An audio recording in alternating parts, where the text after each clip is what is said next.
Okay everyone, in this video we're going to talk about formatting for your cover letter. Now just like the resume, this is the least important and the most important. So it should come last, but it's very important to do, so pay close attention.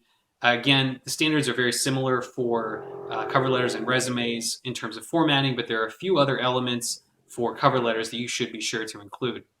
The first thing, and this is great because it shows attention to detail, so you don't have to tell anyone, is use the exact same header for your cover letter that you did for your resume. And so this again should include your name, telephone number, address, mailing address, and email address. Then cover letters are exactly that, letters. They have an opener and a closer, or a greeting and a goodbye. And the standard greeting is to whom it may concern.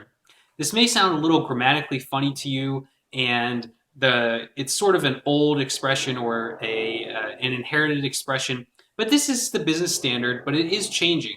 So if you feel uncomfortable with that, you can say something like, "Dear hiring manager," or what's even better is if you say "Dear" and then Mr., Miss, Dr., Professor, if you know their name, use their name and title. That's the ideal, but oftentimes you won't know who you're addressing the letter to. So something like "To whom it may concern" or "Dear hiring manager" are both appropriate.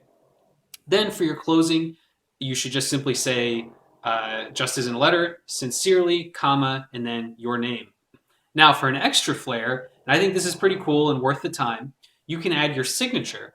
And the way that you do that is just write your name several times on a piece of paper, scan it in, and then drop it in as a picture, as an image, into your word processing document, and then it looks as though you signed it.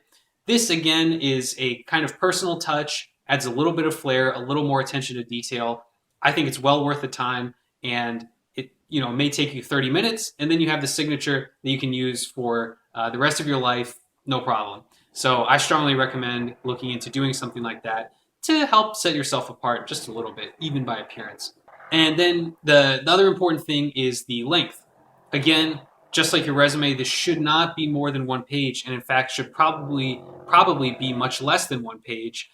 You should be using about a 10-point font for the regular text, and the reason why you don't want it to be more than a page is, again, because who's going to read this? In order for your information to be effective, someone actually has to read it. So again, you have to make a balance between giving enough information that someone is going to be convinced of the truth of what you're saying, and keeping it brief, concise, precise, so that someone won't get bored and will quickly be able to read through and know what you're talking about.